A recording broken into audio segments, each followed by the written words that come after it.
Sveiki! Šeit Vita Solo, un šodien mēs runājam par to, kā tad saprast, ka tevī vēl ir saglabājusies kāda trauma no pagātnes, ka tā tevī dzīvo un traucē tev veidot savu šodienu, savu realitāti un sasniegt tos mērķus, kurus tu vēlies sasniegt. Tātad ir vairāki punkti, kā tu vari atpazīt to, ka trauma ir tevī. Un tātad pirmām kārtām, pirmais, ko ļoti bieži var pamanīt un kas ļoti bieži notiek, tas ir spēcīgs aizkaitinājums pret citiem cilvēkiem. Spēcīgs aizkaitinājums pret notiekošo, pret situācijām, pret apstākļiem, kad liekas, ka nevar izturēt, ka kaitina, ka riebjās, kad ko lai tagad ar šito dara un kā vispār tā var, es nesaprotu, kā var kaut ko tādu atļauties, kā var kaut ko tādu darīt, kā var tā izturēties un vispār tas viss ir briesmīgi.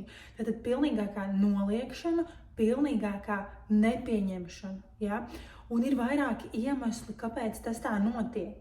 Un kāpēc tas tā notiek, tātad viens no iemesliem ir, tā ir kaut kāda, un šis būs nepatīkami, tā ir kaut kāda sevi vēl neatpazīta daļa, neapzināta, neatpazīta daļa, kura ir arī tevī, kas ir tik ļoti apspiesta, nospiesta, kurai tu neļauj izpausties un notikt, jo tas ir ļoti slikti un tas ir ļoti briesmīgi. Un nedod Dievs, es arī tā sākšu uzvesties.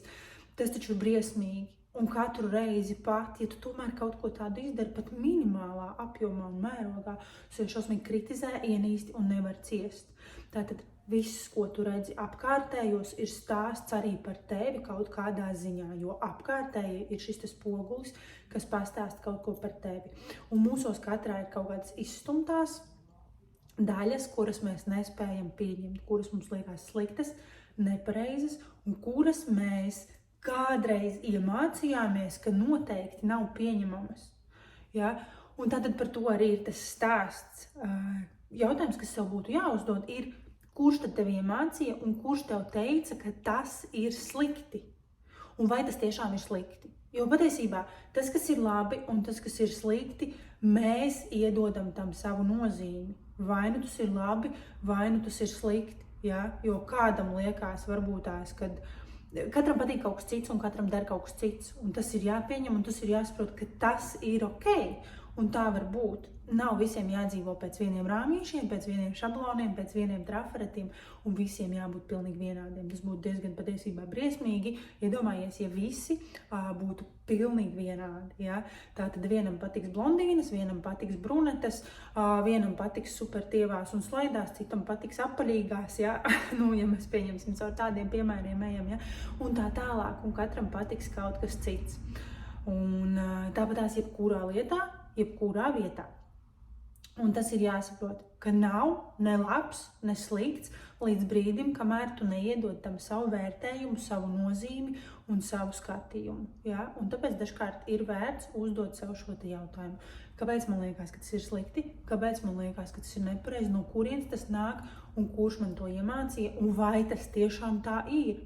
Un kas tad ir sliktākais, kas var notikt, ja šādi rīkoties, ja šādi darīt? Ja šādi te būtu. Varbūt tās, ka ir vērts paskatīties, kas tad ir aiz tā rāmīša maliņām. Kas notiks tad, būs savādāk, ja notiks savādāk.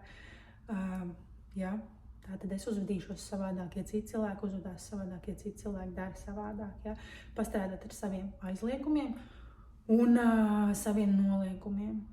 Un vēl viena lieta, tātad, tas arī ir saistībā ar to pašu. Tātad, ka tev kaut kas tāds tika aizliegts, tevī dzīvo atmiņas, pieņēmumi un pārliecības par to, ka tas ir slikti. Tātad, protams, ka ir kaut kādas sabiedrībā pieņemtas normas, kas ir labi un kas ir slikti, Ir lietas, kuras noteikti ir tātad, mēs zinām pat ar likumu sodāmas un tā tālāk, protams, mēs nepārkāpjam pāri tādām lietām, Bet par daudzām lietām ikdienā, ir vērts aizdomāties, vai tiešām ir jādara tikai tā, kā ir jādara. Vai tiešām pieņemsim ikdienišķas sadzīviskas lietas, vai tiešām trauki obligāti ir jānomazgā tikko pēc ēšanas, vai tomēr nekas traks nenotiks, ja tos nomazgās pēc kaut kāda laika vēlāk. Vai tiešām obligāti tā jaciņa ir jāliek tieši tur un tieši tikai tā, vai kaut kas slikts notiks, ja tas tiks darīts savādāk. Ja? Un dažkārt tas liekas tik pašsaprotami, tik pieņemami, ka jā, ir jādara tā, ka mēs pat neaizdomājamies, ka jā, var darīt arī savādāk, var arī būt savādāk. Un citi cilvēki mums to parāda. Vienkārši tad, kad viņi mums to parāda, tad, kad viņi kaut ko dara savādāk nekā mēs, tad mums liekas, kā tas vienkārši izjauc visu manu pasauli. Nevar būt, es visu dzīvi dzīvoju vienādi, pārliecībā, ka tikai tā, un izrādās, ka tagad savādāk. Tas gan ir jocīgi, vai ne? Bet tā tad atkal tikai tāpēc, ka kādreiz, kaut kur, kaut kā, tev kāds uzlika to par vienīgo un tīrāko patiesību, un tu vēl joprojām tajā dzīvo, un patiesībā, ja tas kaitina citos, un besī, un riebjās, un tā tālāk, tātad tu arī viņiem mēģini uzspiest savu vienīgo un tīrāko patiesību.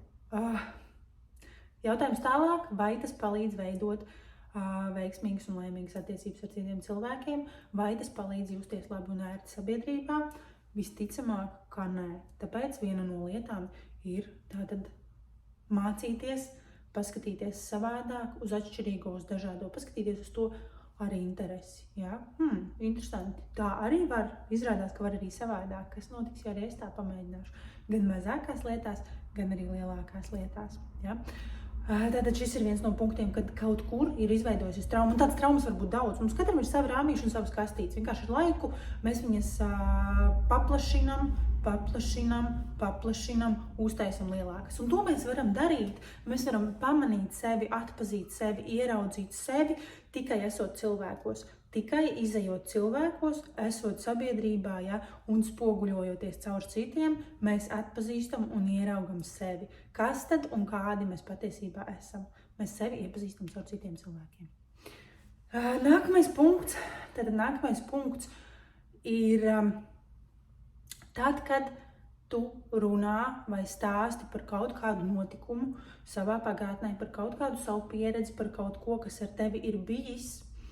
Tātad tas izsauc ļoti, ļoti spēcīgas emocijas. Gribās vai ļoti spēcīgi dusmoties, vai ļoti spēcīgi lamāties, vai ļoti spēcīgi raudāt, un žēloties par notikušo. Tas ir ļoti, ļoti emocijām piesātināts notikums, kas nozīmē, ka tātad savā ziņā ir notikusi iestrēgšana šajā posmā, tās emocijas vēl nav izdzīvotas, un arī tagad katru reizi atceroties šo notikumu, emocijas atgriežas un ir ļoti skumji un ļoti sāpīgi. Tas nozīmē, ka vēl trauma ir tevī, vai arī vēl jau vairāk, tad, kad tu nespēji vispār neko atcerēties par savu pagātni un liekas, nekas tur nebija, neko nezinu, neko neatceros. Principā tāda vēlme norobežoties, jo ja es neko nezinu, tad jau ar mani tas nav noticis. Un tas ir arī viens no veidiem, kā tad bēgt un izvairīties no atbildības no tā notikušā, lai neieraudzītu it kā tās savas sāpes un izvairītos no emocijām. Bet tas, ka tu izvairies, tas nenozīmē to, ka tās tevi neturpina ietekmēt, ka tās neturpina veidot tavu dzīvi un tavu ikdienu. Ja? Tātad tas viss tāpat tās glabājas tevī, tas ir iekšā, tā ir patiesība, tas notiek un tas veido to, kas ir tev apkārt. Bieži vien cilvēki tā var nodzīvot ilgi, izliekoties, ka tas nav svarīgi, ka tam nav nozīmes, līdz brīdim, kad dzīvē patiesībā viss ir ļoti, ļoti slikti. Un tad cilvēks sāk rakņāties un skatīties, no kurienes tas ir nācis un kā tad tas ir veidojies. Un tad izrādās, ka tur ir tādas atmiņas, tādas lietas, kas nav izdzīvotas. Un tāpēc tieši tā šodien ir tāda, kāda viņi ir, jo tas kaut kādā laikā ir veidojis konkrētas pārliecības par to, kā tad ir jādzīvo, kādai dzīvei ir jābūt, kādam cilvēkam man ir jābūt un tā tālāk. Ja? Tātad šīs nākamais punkts bija spēcīgās emocijas, kas manī rodās, domājot par kaut kādu pagātni, vai arī spēcīga pagātnes noliekšana un vispār neatcerēšanās, kas un kāds ir mans stāsts. Un nākamā lieta tātad runāšana un domāšana kategorijās, principā visu vai neko. Tātad kā tas izklausās realitātē? Realitātē tas izklausās nekad, pieņemsim, man nekad nepievērs uzmanību, vai arī vienmēr viss bija slikti, neko. Man nekad neko nedeva, vai arī man nekad neko neļāva, vai arī atkal vienmēr visi bija pret mani. Ja? Un tad, kad tie ir daži no piemēriem, bet tad, kad ir šī pilnīgākā, dziļākā pārliecība, kas izklausās tā kā visu vai neko, ja, tad tā patiesībā lielākajā daļā gadījumu nav patiesība. Nekad nav tā, ka nekad, vai arī nekad nav tā, ka vienmēr. Tad, kad tu spēj uz situāciju paskatīties objektīvi, tad, kad tu saproti, jā, bija tādas reizes, jā, bija tādas situācijas, varbūt, ka procentuāli biežāk bija tā, varbūt tās, ka procentuāli biežāk bija savādāk, ja?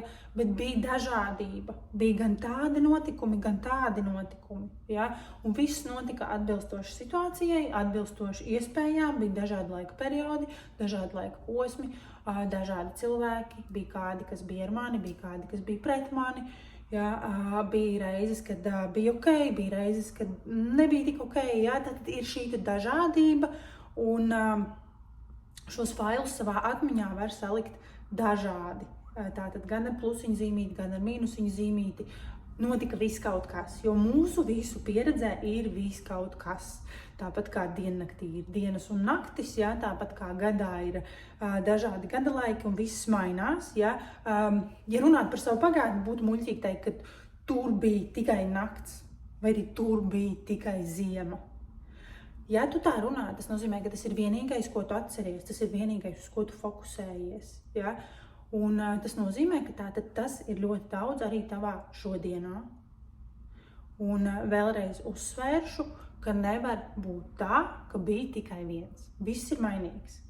Vienīgais, kas ir nemainīgs, ir tas, ka viss ir mainīgs. Un tad, kad tu spēj to pamanīt, tad, kad tu spēj to ieraudzīt, atzīt, ka notika gan tā, gan savādāk, ka bija dažādi.